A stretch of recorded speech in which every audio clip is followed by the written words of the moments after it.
बहनों, खुदावंद यीशु मसीह के नाम में आपकी सलामती हो। मैं आप सबको स्वागत किया चाहता हूँ इस विशेष कार्यक्रम में जिसका नाम है स्वामी बनाम सेवक। और ये कार्यक्रम हिंदी होप चैनल के माध्यम से आप तक पहुंचाया जा रहा है।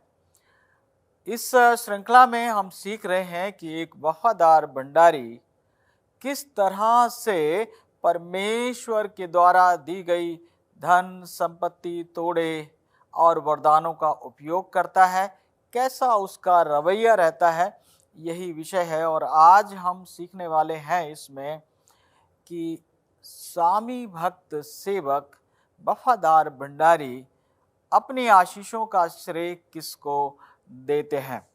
इससे पहले कि हम इस कार्यक्रम में आगे बढ़ें, आइए मिलकर हम प्रार्थना करें कि परमेश्वर का आत्मा हमारा मार्गदर्शन करे और हमें सिखाए। प्रार्थना करें। दयालु पिता, आपको धन्यवाद देना चाहते हैं इस सुंदर समय के लिए जब आपका वचन खोल सकते हैं। प्रार्थना करते अपने आत्मा को भेजकर आप हमसे बातचीत करें और आज का विषय हम में से हर एक के लिए प्रभु एक बड़ी आशीष का कारण बनने पाए और हम अपने जीवन में वफादार भंडारी बनकर प्रभु बहुतों के लिए आशीष और उद्धार का कारण बन सके। आपने प्रार्थना को सुना और उत्तर दिया, धन्यवाद देते हैं और इस प्रार्थना को मसीह यीशु के नाम से मांगते हैं, आमीन। ये देखा गया है जीवन में भाई बहनों कि दो तरह के भंडारी होते हैं। एक वफादार भंडारी जो विश्वास योग्य है और एक वो भंडारी जो वफादार नहीं है। वफादार भंडारी का एक और गुण इस बार हम देखना चाहते हैं कि वो किस तरह से परमेश्वर की धन संपत्ति और आशीषों के प्रति रवैया रखता है। आप मेरे साथ बाइबल को खोल सकते हैं। उत्पत्ति 14 अध्याय खोलेंगे, हम 22 और 23 वचन को पढ़ेंगे। उत्पत्ति 14 का 22 और 23 में क्या लिखा है। अब्राम ने सदोम के राजा से कहा, परम प्रधान ईश्वर यहोवा जो आकाश पृथ्वी का अधिकारी है, उसकी मैं ये शपथ खाता हूँ कि जो कुछ तेरा है उसमें से ना तो मैं एक सूत और ना जूती का बंधन और ना कोई और वस्तु लूंगा, कि तू ऐसा ना कहने पाए कि अब्राम मेरे ही कारण धनी हुआ है। यहाँ पर एक बहुत ही बड़ी सच्चाई, एक भेद हमारे सामने खुलता है। हम जानते हैं कि परमेश्वर ने अब्राहम को चुना और उसके खानदान, उसके घर से निकाल कर परमेश्वर उसको लेकर आया और उससे कहा कि मैं तुझे आशीष दूंगा, तेरे वंश को बढ़ाऊंगा और पृथ्वी के सारे कुल तेरे द्वारा आशीष पाएंगे। और अब्राहम के जीवन में हम देखते हैं कि हर तरह से परमेश्वर ने उसको संपन्न किया, आशीषित किया और एक भरपूर जीवन दिया। अब्राहम के पास किसी भी प्रकार की कोई कमी और घटी नहीं थी। एक वक्त ऐसा आया कि 5 राजाओं ने सदोम और अमोरा और वहाँ के आसपास के शहरों के ऊपर हमला किया और वहाँ पर लूत भी रहता था, अब्राहम का भतीजा। तो वो सबको कैद करके ले गए वो लोग। और ऐसे में अब्राहम अपने 318 विश्वास योग्य सेवकों को लेकर उनका पीछा करता है और उन राजाओं को पराजित करके उनकी सारी धन संपत्ति जो लूटी गई थी, जिन लोगों को वो लेकर गए थे, लूत और उसके परिवार को लेकर गए थे, उन सबको छुड़ा कर वापस ले आया। और फिर जब वो वापस ले आया धन संपत्ति, तो वहाँ के जो राजा लोग हैं वो कहने लगे कि अब्राहम जो चाहो वो ले सकते हो तुम। अब्राहम ने कहा, नहीं, मैं नहीं चाहता कि तुम ये कहने पाओ कि मैं तुम्हारी धन संपत्ति से संपन्न हुआ हूँ। मैं एक सूत भी नहीं लेने का, मैं कुछ भी नहीं लेने का। जो मेरे सैनिकों ने खा पी लिया है, उनके पास है, वो एक अलग बात है, लेकिन मैं कुछ भी नहीं लूंगा। मेरे प्रियो, एक बहुत बड़ी बात है यहाँ पर। एक वफादार भंडारी लालची नहीं होता, जहाँ से धन मिल जाए वहाँ से वो लेने वाला नहीं होता है। वो संस्कारी होता है। वो आशीषें केवल परमेश्वर के हाथ से ग्रहण करता है, बाकी इधर उधर से वो नहीं करता। वो धनवान होने के लिए ऐसा नहीं करता। और इसमें बहुत सी बातें आ जाती हैं। वो रिश्वत नहीं लेता, वो बेईमानी का पैसा नहीं लेता, जहां उसने काम नहीं किया है वहां से वेतन नहीं लेता, उस पैसे को वो नहीं लेता जो परमेश्वर की ओर से उसके पास नहीं आता है। तो यहाँ पर बहुत कुछ है मेरे प्रियो, जो मैं और आप सीख सकते हैं, समझ सकते हैं। और इस विषय में हम आगे बढ़ेंगे और देख हम ये रहे हैं कि परमेश्वर ही धन संपत्ति देता है, और जो परमेश्वर के सच्चे लोग हैं वो अपनी धन संपत्ति के लिए, आशीषों के लिए परमेश्वर को श्रेय देते हैं। वो ये भी नहीं कहते हैं कि ये मैंने कमाया है, मैंने पाया है। जैसे कि बाबुल के राजा नबूकदनेस्सर की कहानी में पाया जाता है। एक दिन वो घमंड में था और जब शहरपनाह के ऊपर घूम रहा था तो कहने लगा घमंड में आकर, क्या ये बड़ा बाबुल मैंने नहीं बनाया? क्या ये मेरी बुद्धि, मेरी अकल और मेरी समझ का परिणाम नहीं है? जब उसने ऐसा कहा तो परमेश्वर ने उससे सब कुछ ले लिया। ये बहुत ही बड़ा रहस्य है और ये वफादार भंडारी लोगों के जीवन में पाया जाता है। वो अपनी आशीषों के लिए परमेश्वर को श्रेय देते हैं। वो अपनी सेहत के लिए परमेश्वर को श्रेय देते हैं। वो अपने परिवार के लिए परमेश्वर को श्रेय देते हैं। वो अपने बिजनेस के लिए, अपनी नौकरी के लिए, अपने किसी भी काम के लिए जो वो करते हैं उसका श्रेय वो परमेश्वर को देते हैं और परमेश्वर की मर्जी से वो उस काम को करते हैं। तो ये अपने आप में एक बहुत ही बड़ी बात है। आइए मेरे साथ आप इशाया और उसका 45 अध्याय को खोलिए और उसका 3 वचन हम पढ़ेंगे। यहाँ पर कुस्रू राजा के बारे में लिखा हुआ है कि कुस्रू को धन संपत्ति किसने दी। कुस्रू के बारे में लिखा है 45 अध्याय कुस्रू के बारे में है ये। पहला वचन अगर हम पढ़ेंगे, यहोवा अपने अभिषिक्त कुस्रू के विषय यूं कहता है, मैंने उसके दाहिने हाथ को इसलिए थाम लिया है कि उसके सामने जातियों को दबा दूं और राजाओं की कमर ढीली करूं। उसके सामने फाटकों को ऐसा खोल दूं कि वे फाटक बंद ना किए जाएं। मैं तेरे आगे आगे चलूंगा और ऊंची ऊंची भूमि को चौरस करूंगा। मैं पीतल के किवाड़ों को तोड़ डालूंगा और लोहे के बेड़ों को टुकड़े टुकड़े कर दूंगा। मैं तुझको अंधकार में छिपा हुआ और गुप्त स्थानों में गड़ा हुआ धन दूंगा, जिससे तू जाने कि मैं इस्राएल का परमेश्वर यहोवा हूँ, जो तुझे नाम लेकर बुलाता है। यहाँ पर एक दूसरी सच्चाई है। ये भविष्यवाणी कुस्रू के बारे में है। इससे पहले कि कुस्रू पैदा हुआ ये भविष्यवाणी कर दी परमेश्वर ने, और ये इस्राएली नहीं था। कुस्रू इस्राएली नहीं था।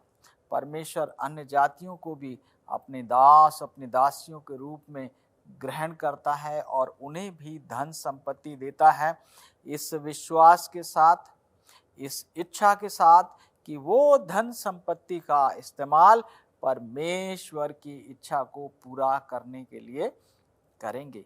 ये एक बहुत ही खास बात है।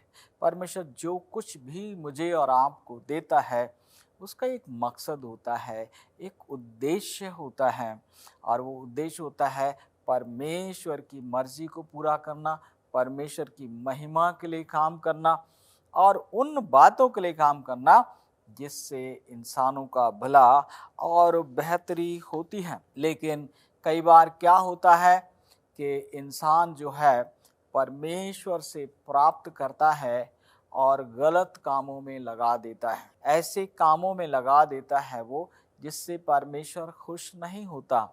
और इस्राएली कौम ने ऐसा किया। परमेश्वर ने इस्राएल जाति को कनान देश दिया, जहाँ दूध और शहद की नदियाँ बहती थीं। एक बहुत ही खूबसूरत देश दिया जहाँ भरपूरी थी। और परमेश्वर ने उनसे कहा कि तुम मेरे प्रति वफादार बने रहो, आज्ञाकारी बने रहो, और तमाम गलत बातों से बचे रहो। लेकिन क्या हुआ कि समय के साथ साथ इस्राएलियों ने परमेश्वर को त्याग दिया और अपनी संतानों को दूसरे देवताओं के लिए वो बलिदान करने लगे और आपस में अत्याचार करने लगे। वो तमाम काम करने लगे जो एक विश्वास योग्य भंडारी कभी भी नहीं करता है। और नतीजा क्या हुआ हम जानते हैं कि परमेश्वर ने कनान देश से इस्राएल और यहूदा सब को निकाल कर बाहर कर दिया।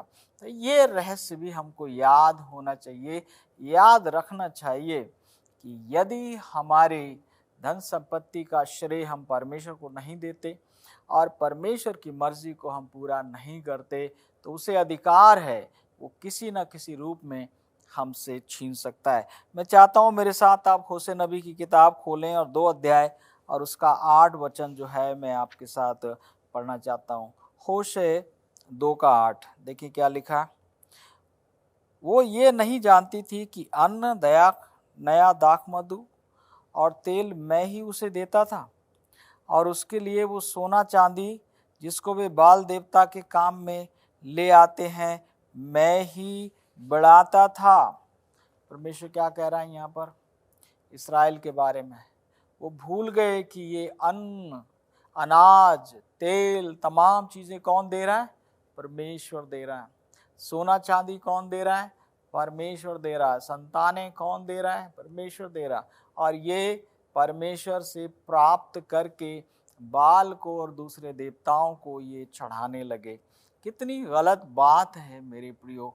जब भी हम में से कोई भी ऐसा करता है, परमेश्वर के द्वारा दी गई धन संपत्ति आशीषों का जब भी हम गलत इस्तेमाल करते हैं, परमेश्वर की आशीषें हमारे ऊपर से उठ जाती हैं और परमेश्वर का क्रोध जो है वो हमारे ऊपर आ जाता है। मेरे प्रियो, ये बहुत ही ज़रूरी है कि हम वफादार भंडारी बने और जो आशीषें हमको दी हैं हमेशा यही कहें कि ये परमेश्वर ने हमको दिया है। ये घर परमेश्वर ने हमको दिया है। ये गाड़ी परमेश्वर ने हमको दी है। ये संतानें परमेश्वर ने हमको दी है।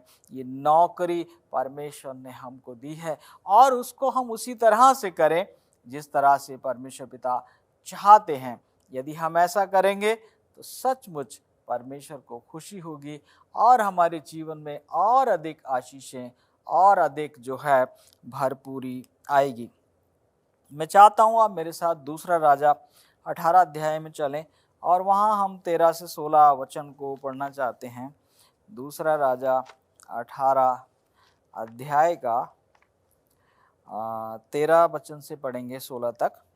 हिजकिय्याह राजा के 14वें वर्ष में अश्शूर के राजा सन्हेरीब ने यहूदा के सब गढ़वाले नगरों पर चढ़ाई करके उनको ले लिया।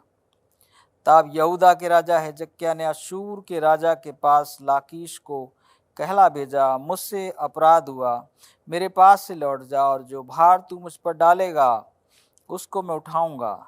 तो अश्शूर के राजा ने यहूदा के राजा हिजकिय्याह के लिए 300 किक्कार चांदी और 30 किक्कार सोना ठहरा दिया। तब जितनी चांदी यहोवा के भवन और राजभवन के भंडारों में मिली उस सबको हिजकिय्याह ने उसे दे दिया। उस समय हिजकिय्याह ने यहोवा के भवन के मंदिर के दरवाजों से और उन खम्भों से भी जिन पर यहूदा के राजा हिजकिय्याह ने सोना मढ़ा था, सोने को छील कर अश्शूर के राजा को दे दिया। यहाँ पर एक और दुखद घटना है। हिजकिय्याह परमेश्वर का डर मानने वाला राजा था, लेकिन ऐसा समय आया कि वो खुदा को भूल गया, परमेश्वर को उसने नज़रअंदाज किया और फिर अश्शूर के राजा ने उसके ऊपर हमला किया और बहुत से नगरों को उसने जीत कर अपने नियंत्रण में कर लिया। और यहाँ पर हम देखते हैं हिजकिय्याह ने उस राजा को, अश्शूर के राजा को खुश करने के लिए परमेश्वर के मंदिर में से सोना निकाल कर और वहाँ की चांदी निकाल कर परमेश्वर के लिए पवित्र ठहराई हुई सोना चांदी को ले जाकर उसने क्या किया, एक मूर्ति पूजक राजा को दे दिया। मेरे प्रियो, ये बहुत ही भयानक बात है। कितने लोग हैं जो परमेश्वर का दान और दशमांश होता है, परमेश्वर का हिस्सा होता है, वो इस तरह से गलत कामों में खर्च कर देते हैं क्योंकि वो परमेश्वर से दूर हो चुके हैं। मेरे प्रियो, जब जब हम परमेश्वर से दूर होते हैं, जब जब हम परमेश्वर की तरफ अपनी पीठ फेर लेते हैं, तो परमेश्वर हमारी रक्षा नहीं कर पाता है और ऐसे में शैतान हमारे ऊपर हमला करता है। और एक ही उपाय होता है, जब संकट आए तो परमेश्वर के निकट आना चाहिए, परमेश्वर के ऊपर भरोसा करना चाहिए, और फिर भले ही जान ही क्यों न चली जाए, लेकिन परमेश्वर की धन और संपत्ति को, परमेश्वर की वस्तुओं को कभी भी उन लोगों को नहीं देना चाहिए जो सांसारिक हैं। किसी दूसरे काम में उसको खर्च नहीं करना चाहिए। कितने लोग होते हैं जो दशमान से घर के खर्चे चला लेते हैं, राशन खरीद लेते हैं या कोई और काम कर लेते हैं। मेरे प्रियो, ये सारे काम गलत हैं। जब एक बार दशमांश निकाल लिया गया, उसके लिए जब प्रार्थना हो गई है, तो अब उसको छूना नहीं है। हर हाल में उसको खजाने में पहुंचाना है। उधार लेना हो तो किसी और से ले लें, लेकिन परमेश्वर के धन का उपयोग कभी भी किसी दूसरे काम में नहीं करना चाहिए। जिस तरह से यहाँ पर हिजकिय्याह राजा ने गलती की, मैं और आप ना करें। ये केवल दान और दशमांश के लिए ही नहीं है, ये वो 90% के लिए भी है। जो आप टाइथ निकालने के बाद 90% आपके पास रह जाता है, इसका भी आपको गलत इस्तेमाल नहीं करना चाहिए। इसका क्या गलत इस्तेमाल हो सकता है? अगर कोई इसको शराब पीने में खर्च करता है, तंबाकू, पान, बीड़ी, ये ख़तरनाक चीज़ों को इस्तेमाल करने में करता है, तो ये भी गलत है और परमेश्वर की आशीषें नहीं होती हैं। अगर हम इस पैसे से वो भोजन करते हैं जो हानिकारक है, तो ये भी गलत है।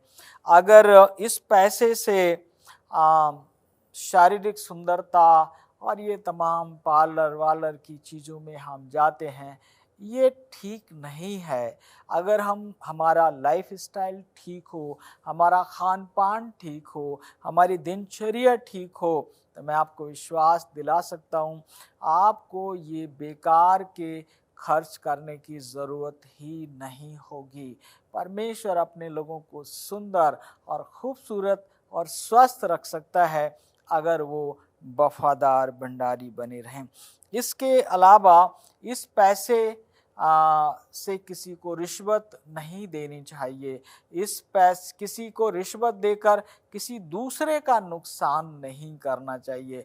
जो पैसा आपका है, आपके पास है, इसका मतलब ये नहीं है कि आप उसे गलत रीति से खर्च कर सकते हैं।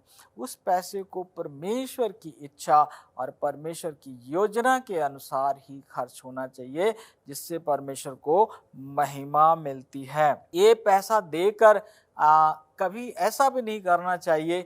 कुछ लोग गुंडे और मवाली लोगों को पैसा देकर दूसरों का नुकसान करवा देते हैं, किसी के हाथ पैर तोड़ने की बात कर देते हैं। तो ऐसा भी नहीं होना चाहिए मेरे प्रियो, क्योंकि ये परमेश्वर की योजना और परमेश्वर के वचन के पूरी तरह से खिलाफ है। एक आखिरी वचन आप मेरे साथ पढ़ सकते हैं, पहला तीमुथियुस 6 की 17 से 19 वचन को मैं आपके साथ पढ़ता हूँ। और देखिए परमेश्वर का वचन जो है वो यहाँ पर क्या कह रहा है। 17 से 19, संसार के धनवानों को आज्ञा दे कि वे अभिमानी ना हों और चंचल धन पर आशा ना रखें, परंतु परमेश्वर पर जो हमारे सुख के लिए सब कुछ बहुतायत से देता है।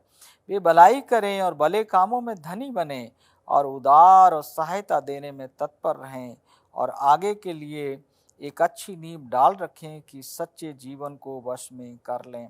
यहाँ पर क्या लिखा है कि जो धनवान लोग हैं वो भलाई करें, भले कामों में धनी बने, उदारता दिखाएं, सहायता करें। मेरे प्रियो, ये वो काम है जिनके लिए जो धन संपत्ति हमारे पास आई है उसका इस्तेमाल करना चाहिए।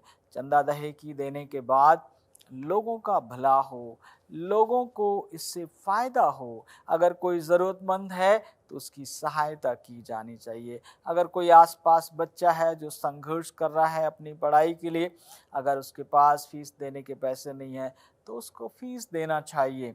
अगर कोई आसपास में विधवा हैं, अनाथ हैं, कंगाल हैं, बेघर लोग हैं, कोई गरीब है जिसको इलाज की समस्या है, तो वो किया जाना चाहिए। अर्थात इन कामों के द्वारा हम कहते हैं कि भले कामों में धनी बने।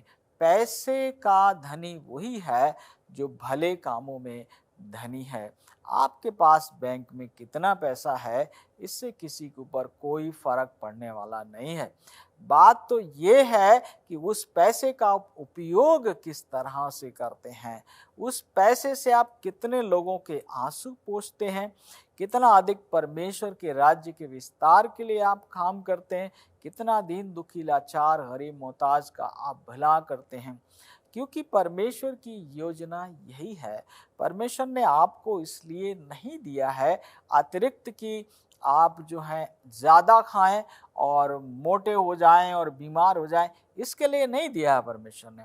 परमेश्वर ने आपको वफादार जानकर ये धन दिया है कि आप उसकी महिमा करें और इस पैसे से आप लोगों का भला करें। हमारे चारों तरफ इतने अवसर हैं, हम बहुत लोगों का भला कर सकते हैं, हम बहुत लोगों के काम आ सकते हैं और पैसे का सच्चा उपयोग यही है मेरे प्रियो। तो परमेश्वर करे कि आज के वचन से हम सबको आशीष मिले। आज हमने 2 बिंदु छुए हैं कि अपनी संपत्ति के लिए परमेश्वर को श्रेय देना और इस संपत्ति को कहीं भी गलत काम के लिए खर्च नहीं करना है, बल्कि उदारता दिखाने, भले काम करने, सहायता देने में इस पैसे का खर्च होना चाहिए। तो परमेश्वर करे इस वचन से आप सबको आशीष मिले। आइए हम दुआ करते हैं। पिता, आपको धन्यवाद देते हैं इस संदेश के लिए जो आपकी दया से मिला है। सुनने वालों पर अनुग्रह हो और सब लोग वफादार भंडारी बने और आपके राज्य के लिए अपने आप को और बहुतों को तैयार कर सकें। प्रार्थना सुनने के लिए धन्यवाद। मसीह यीशु के नाम से मांगते हैं, आमीन।